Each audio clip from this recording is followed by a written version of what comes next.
भारत एक युद्ध की भूमि है। यहाँ पे जंग छिड़ी हुई है, यहाँ पे युद्ध हो रहा है। एक तरफ बाबा साहब की वैचारिक विरासत नष्ट करने के लिए हमारे दुश्मन लगे हुए हैं, लेकिन बाबा साहब के विचारों की विरासत बचाने वाले सैनिक हमारे पास तैयार नहीं हुए। तो हम कैसे बचाएंगे बाबा साहब की विरासत? एक तरफ पूरा शत्रु लगा हुआ है बाबा साहब की विरासत खत्म करने के लिए। एक बार विचार खत्म हुआ तो इंसान खत्म होता। इंसान जीवित है तो विचारों के विरासत के वजह से इंसान जीवित है। कोई भी महापुरुष, उसके कोई भी महापुरुषों के विचार खत्म करो तो महापुरुष खत्म हो गया। जिस दिन बाबा साहब के विचार खत्म हो जाएंगे, ना बुद्ध रहेगा, ना संविधान रहेगा, ना तुम्हें किसी प्रकार की सुख सुविधा नहीं रहेंगी। आज जो हम सुख सुविधा उपभोग कर रहे हैं वो भी नहीं रहेगा। जिस दिन बाबा साहब की विचार धारा खत्म हो गई, उस दिन कुछ भी नहीं रहेगा। हम बुद्ध बुद्ध करते रहेंगे। बुद्ध तो मूर्ति में रहेंगी, बड़े बड़े मूर्तियां रहेंगी बुद्ध की। आज जो दिख रहे हैं उससे भी बड़ी मूर्तियां रहेंगी, लेकिन विचार नहीं रहेंगे, संविधान नहीं रहेगा। संविधान आज सबसे बड़ा चैलेंज है। आज हमको बोल रहे संविधान को कुछ नहीं लगा सकते, हाथ नहीं लगा सकते। कौन बोल रहे? विरोधक बोल रहे। विरोधक क्या बोल रहे? संविधान को कोई हाथ नहीं लगा सकता, संविधान को कोई बदला नहीं सकता। कौन बोल रहा है? विरोधक बोल रहा है। क्यों बोल रहा है? कि तुमको सपने में रखना है और अंदर से अंदर बाबा साहब के विचार खत्म करने के बाद में बाबा साहब का संविधान भी खत्म करना है। वो तुमको सतर्क नहीं, तुम गफलत में रहो। और इसलिए हमने सतर्क करने के लिए पहला क्लास इसलिए मैंने सतर्क का लिया कि दुश्मन हमें सतर्क होने नहीं दे रहा है, पूरे अंधेरे में रख रहा है, पूरे गफलत में रख रहा है। ये करो वो करो। बाबा साहब के विचारों को बचाने के लिए, बाबा साहब की विरासत को बचाने के लिए जो करना चाहिए, जिस बारे में हमें सतर्क रहना चाहिए, उससे हमारे लोग हटे और अंधेरे में रहे, अंधश्रद्धा में रहे, अज्ञानों में रहे, सिर्फ मूर्ति में रहे। इतनी बड़ी मूर्तियां, इतने बड़े विहार, इतनी बड़ी विचार गायब। आपको जीना है, आपको जीना है। आपको बाबा साहब आंबेडकर का सैनिक करके जीना है। और बाबा साहब आंबेडकर का जैसे संरक्षक शब्द है, संरक्षक शब्द ये कैसा है? रक्षस से आया है, रक्षा करने वाले। नाग लोगों का राज था,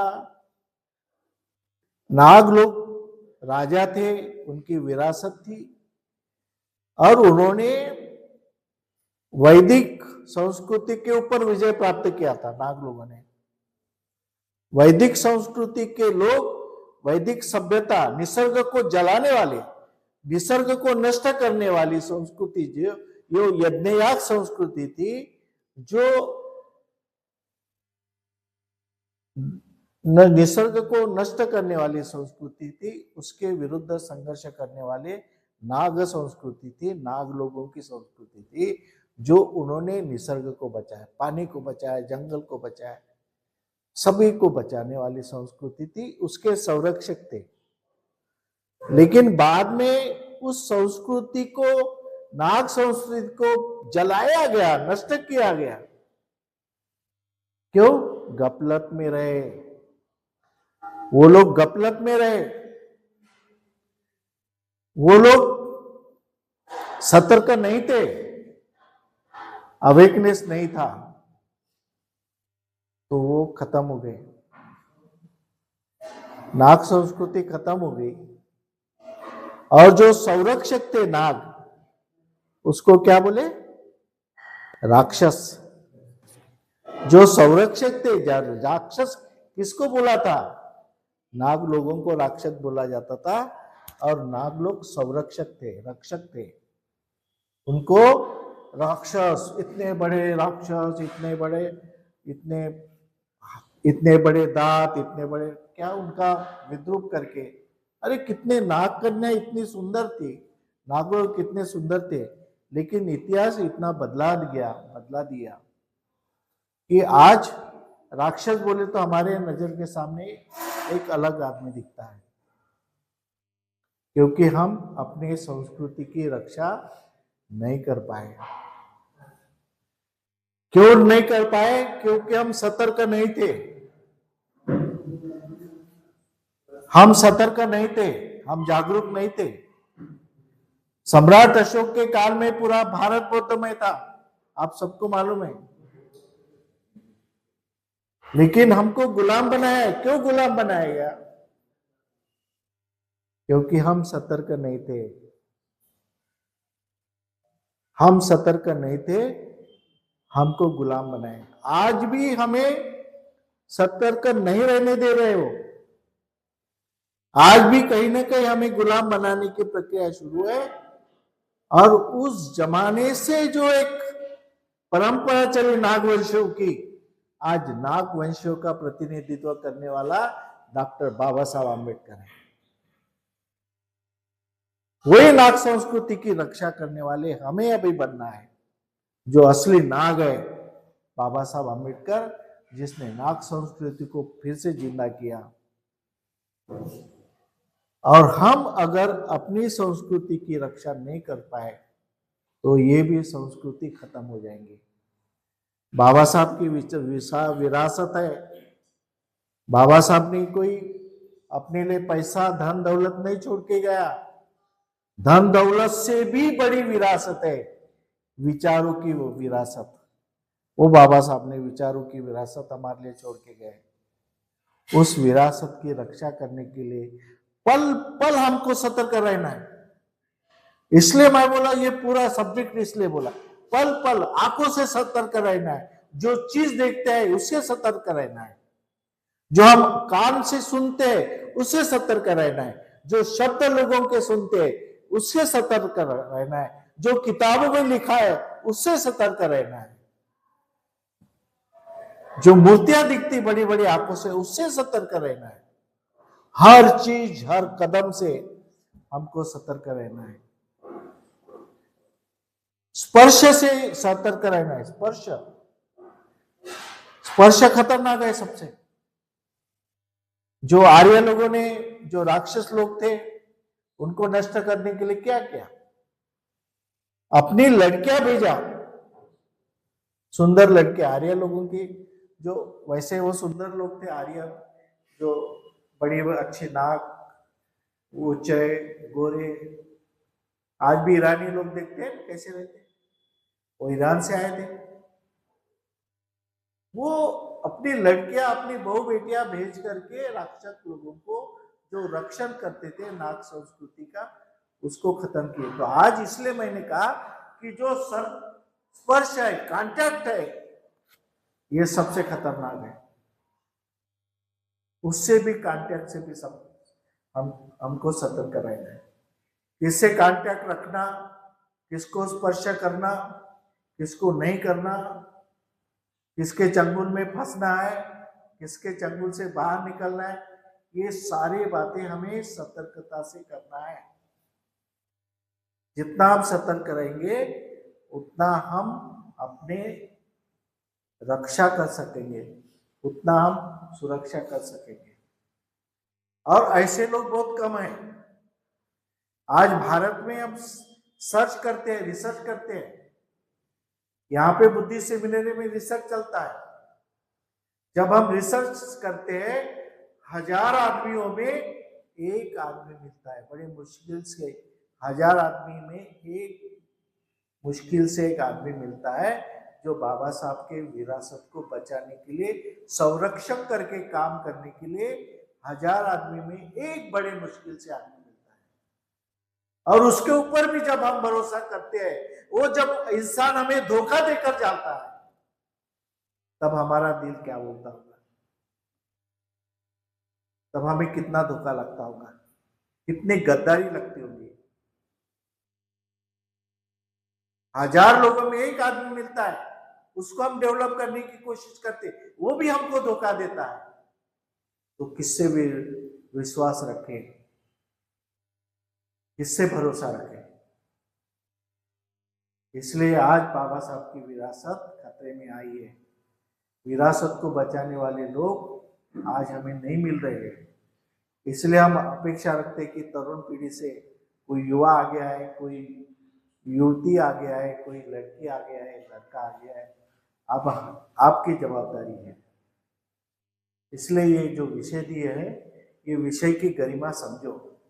एक छोटा सा दोष भी है, एक छोटा सा दोष के प्रति भी हमें सतर्क रहना है। छोटी सी गलती भी हमें भारी पड़ सकती है।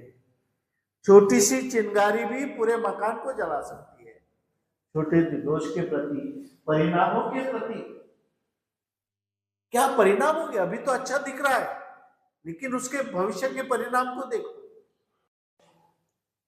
और हमारा अध्ययन भी है, सब कुछ सतर्कता में छुपा हुआ है। आप कोई भी चीज में सतर्क नहीं रहे तो एक्सीडेंट होता है ना। क्यों होता है? एक तो हम सतर्क नहीं रहते, या फिर दूसरा एक्सीडेंट करता वो सतर्क नहीं रहता।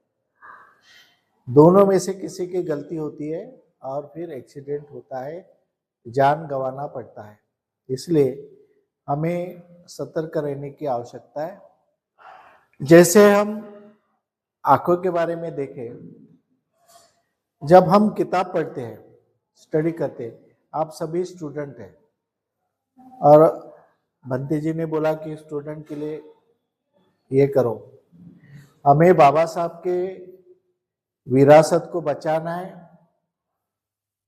हर एक घर में बाबा साहब अम्बेडकर जैसे विद्यार्थी निर्माण करना है। बाबा साहब ने पूरे विश्व को जीता। कैसे जीता? ज्ञान से जीता। और स्वाभिमान था, करुणा थी, उनमें शील आचरण था। बाबा साहब बोलते कि मेरे 3 दैवत है। दैवत किसको मानते थे? देवी देवता को दैवत नहीं मानते थे। ये बाबा साहब अम्बेडकर कहते कि मेरे 3 दैवत हैं। पहला दैवत है विद्या, ज्ञान। दूसरा दैवत है शील, आचरण। और तीसरा दैवत है स्वाभिमान, मान सम्मान। बाबा साहब ने कभी अपना स्वाभिमान बेचा नहीं। बाबा साहब अम्बेडकर ने कभी अपना शील को गंदा नहीं होने देना है। अपना चरित्र उन्होंने बहुत बचा के रखा। उनके चरित्र को खत्म करने के लिए बहुत लगे थे लोग। चरित्र उनका बिगाड़ने की कोशिश बहुत लोगों ने किया, लेकिन बाबा साहब ने अपना चरित्र शील उन्होंने बचाया। और ज्ञान तो ज्ञान का महासागर थे, वो ज्ञान के सूरज थे। इसलिए हमें सतर्कता से ज्ञान को प्राप्त करना है और साथ में शील को भी रखना है और साथ में स्वाभिमान। बाबा साहब के 3 दैवत कौन थे? हमें इसके तरफ भी ध्यान देना है। ये 3 दैवत हमारे भी, जो बाबा साहब के विरासत चलाना है, तो बाबा साहब के जो दैवत थे वो भी हमारे दैवत होना चाहिए। तो जब हम आंखों से किताब देखते हैं, पढ़ाई करते समय हम किताब देखते हैं, किताब की तरफ देखते हैं, तो किताब के तरफ जब पढ़ते हैं तो आंखों से पढ़ते हैं हम। तो पढ़ते समय हमें क्या करना है? विषय के तरफ, ये आंखें, हमारी आंखें ठीक है, अच्छी है, हम आंखों से देख रहे हैं, और वस्तु जो है विषय, वो एक किताब है, ग्रंथ है। उसको, हमारी हर किताब एक ग्रंथ है हमारे लिए, सिर्फ किताब नहीं है हमारे लिए। हमारी जो भी है वो एक ग्रंथ है। हम आंखों से देख रहे हैं, ग्रंथ को पढ़ रहे हैं आंखों से, तो हमें कैसा पढ़ना है? सतर्क से पढ़ना, अवेकनेस, पढ़ना है करके पढ़ना है, ऐसा नहीं। एक जो किताबों में एक एक वर्ड दिया है, एक एक शब्द दिया है। हम कौन है? साइंटिस्ट है। हमारी प्रवृत्ति कैसी है? संशोधक वृत्ति है हमारी। एक एक शब्द का संशोधन करके पढ़ना है। बराबर बराबर पढ़े पढ़े वो एक एक पन्ना बदलाएंगे, वैसा नहीं पढ़ना है। संशोधक वृत्ति से पढ़ना है हर एक शब्द को, मीनिंग के साथ, मीनिंग के साथ, अर्थ के साथ, उसके अलग अलग बाजू से, अलग अलग उसकी 4 बाजू रहती है, हर एक एंगल से उसको, उसका अर्थ निकालना है। कितने? हर एक एंगल से वो शब्द का अर्थ हर एक एंगल से निकालना है पढ़ते समय। देखो कैसी स्टडी करने की बताता हूं कि जब किताब पढ़ते हैं, आंखें किताब पढ़ती है, लेकिन जब शब्द पढ़ते हैं, वो अभी शब्द बोले ना मैंने, जो वेदना वस्तु, यानी ये शब्द, जैसे ये कान के शब्द है, लेकिन ये वस्तु है ग्रंथ। ग्रंथ में जो भी हम वाक्य देखते हैं, उसमें जो भी शब्द है उसको हम गहराई से चिंतन करते करते पढ़ना चाहिए। जब एक स्टेप हमारी हो गई, तो दूसरी, नेक्स्ट स्टेप, अगले स्टेप अपने को डालना है। नहीं तो पढ़े, फिर आगे पढ़ते गए, पीछे का पूरा साफ, पूछने के बाद में फिर बोलेंगे कि मेरे को याद नहीं है। ऐसा पढ़ो तुम कि तुम्हें याद रहने को ना, ऐसे शब्दों को सुनो कि तुम्हें याद रहने को ना।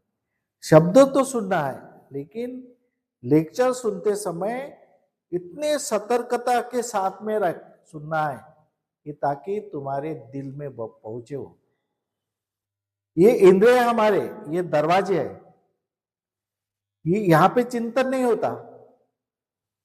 हमारे आंख ये ज्ञानेंद्रिय, ज्ञान को अंदर पहुंचाने वाले ये दरवाजे, गेट है। आंखों से देखेंगे, कानों से सुनेंगे, तो ये शब्द हमें चिंतन, ये इंद्रिय है, और ये मन में चिंतन होता है। मन में चिंतन कैसा होता है? इस तरह से होता है। वेदना, ये सबका एक में से संबंध है। हमें पढ़ते समय वो वाक्य का अर्थ निकाल करके हमारे मन में कुछ तो भी होना चाहिए। जब तक तुम्हारे वो शब्द, वो अर्थ तुम्हारे मन को टच नहीं होता, तो तुम्हारा जो माइंड है, वो माइंड, कॉग्निटिव माइंड जिसको कहते हैं, माइंड को, वो माइंड को क्या बोलते हैं? कॉग्निटिव माइंड, यानी ज्ञान वर्गत चित्त, ज्ञान मूलक चित्त। वो शब्द से तुम्हारे चित्त में ज्ञान निर्माण होने को ना, जिस दिन वो शब्द का ज्ञान तुम्हारे मन में निर्माण होगा, तुम्हारी स्मरण शक्ति बढ़ेगी। समझ में आया? अपना जो प्रॉब्लम है, स्मरण शक्ति नहीं रहती है, याद नहीं रहता है, भूल जाते हैं, ये स्टेप बाय स्टेप हम जाते नहीं, स्टेप बाय स्टेप जाने को ना, और वो मन में चिंतन करने को ना, एक रिसर्च करने को ना। हम रिसर्च के स्टूडेंट हैं अभी जो, तो इस तरह से हमें ज्ञान को ये करना है कि रिसर्च करके पढ़ना है, हर शब्द का अर्थ निकालना है और मन में चिंतन करना है। चिंतन करने के बाद में उसके बारे में चिंतन करने के बाद परिणामों के प्रति चिंतन करना है, विषय के प्रति चिंतन करना है, मन में चिंतन करना है और दोष के प्रति भी, उसमें जो आने वाली बाधा है उसके प्रति भी चिंतन करना है। लोगों ने आज तक द बुद्धायन धम्मा ग्रंथ पढ़ा, लेकिन ये सारी चीजों के प्रति नहीं पढ़ा कि ये वर्ड बाबा साहब ने दी है, कैसे दी है, क्यों दिया, इस शब्द का इस्तेमाल किया, क्यों किया, उसका परिणाम क्या हो सकता है, भविष्य में क्या हो सकता है। ये सारी डिटेल ऐसे आप एक साइंटिस्ट के तरह अध्ययन करेंगे, पढ़ेंगे और उसको फिर आप स्मरण शक्ति बढ़ाओगे, तब आपका जो अध्ययन है, स्टडी, ये अच्छी हो सकती है कि नहीं। तो जो आगे विषय है कि बाबा साहब ने ज्ञान प्राप्त कैसा किया, उस विषय में आपको और इससे गहराई में बताया जाएगा। विषय को हम अलग अलग विषय लेकर के विषय को अलग अलग तरीके से उसको रखने की कोशिश करेंगे। तो ये जो है त्वचा का भी बताया कि ये जो मन में वेदना होती है, मन ये हमारे लिए सबसे महत्वपूर्ण है। हर चीज मन में कंप्यूटराइज होती है, हर चीज कलेक्ट होती है मन में, होती क्या नहीं। मन का कंसंट्रेशन होना चाहिए। आप बैठे यहाँ पे तो आपका मन कहाँ चाहिए, यहाँ पर ही चाहिए। आपका मन अगर दूसरी जगह पे है, शरीर यहाँ पे है, और आपका मन अगर दूसरी जगह पे है, तो वो बात कंसंट्रेशन नहीं होती, वो बात गहराई से अपने मन तक नहीं पहुंचती। ऊपरी तौर से आप सुनेंगे, बोर्ड पे देखेंगे आंखों से, लेकिन वो बात मन तक नहीं पहुंची तो आपको स्मरण भी नहीं रहेगा कि क्या बताया, क्या पढ़ा है, भूल जाएंगे आप। उसी तरह जो हम स्टडी करते हैं, हर विषय की, इतिहास की स्टडी करते हैं, तो इतिहास की स्टडी करते समय वो इतिहास हमारे सामने दिखना चाहिए। जब युद्ध होता है तो अपने सामने युद्ध दिखना चाहिए। जब बाबा साहब आम्बेडकर इस स्कूल में, कॉलेज में गए थे, उन्होंने विद्यार्थी के सामने स्पीच दिया, भाषण दिया और विद्यार्थी को बताया कि विद्या ही हमारा सब कुछ है, ज्ञान के तरफ ध्यान दो, पढ़ो, शिक्षित बनो, और शिक्षा का महत्व बताया। बच्चों ने उस समय सुना और बच्चों ने पढ़ना शुरू किया। हमें जीतने का, हमारे पास हर क्षेत्र में जीतने का एक ही साधन है, एक तो ज्ञान। ज्ञान की वजह से, पैसे से तो हम कभी जीत नहीं सकते। करोड़ोंपति है, अब्जोपति है, पैसे से हम किसी से टक्कर नहीं दे सकते। हमारे पास एक ही बल है जो मेंटल पावर, मानसिक बल है। और जो मानसिक बल कैसे निर्माण होता है, ज्ञान से निर्माण होता है। हमें मानसिक बल ज्ञान से निर्माण होता है, और हम जितना ज्ञान ग्रहण करेंगे और जितना जीवन में सतर्क रह के ज्ञान का इस्तेमाल करेंगे, इतना हम आगे बढ़ेंगे। तो आपको ज्ञान पहले प्राप्त करना है, ज्ञान लेना है। आपकी उम्र अभी पढ़ने की है, जितना आप ज्ञान को कलेक्ट करेंगे, हर प्रकार का ज्ञान कलेक्ट करो, जितना भी ज्ञान मिलता है, ज्ञान आदमी को नुकसान नहीं करता। ज्योतिबा फुले के बारे में पढ़ो, जो अपना कोर्स होता है, जो कॉम्पिटिटिव एग्जाम होती है, उसके बारे में पढ़ो, और ज्ञान एक उसको एक सामने देखो, विजुअलाइजेशन करो उसको, ज्ञान को आंखों से सामने दिखना चाहिए, ज्ञान नजर आना चाहिए आंखों के सामने, उसको चिंतन कहते हैं। चिंतन में ज्ञान पूरा आपके मन में इस तरह से समाना चाहिए तो ज्ञान दिखना चाहिए। जब वो प्रसंग आता है आपने किताबों में पढ़ा कि बाबा साहब कॉलेज में गए, अब बच्चों को उन्होंने स्पीच दिया, बच्चों को मार्गदर्शन किया, तो आपको जैसे मैं बताया वैसा मैं बता रहा हूं कि बाबा साहब गए, सामने बच्चे थे, तो बाबा साहब ने स्पीच दिया, ऐसा मैंने जैसे शब्द इस्तेमाल किया और वो शब्द आपके कान तक पहुंचा, वो शब्द आपके कान तक पहुंचा, कान से डायरेक्ट आपके मन तक जाने को ना, और मन को जाने के बाद में फिर से आंखों के सामने वो नजारा दिखने को ना कि बाबा साहब खड़े हैं।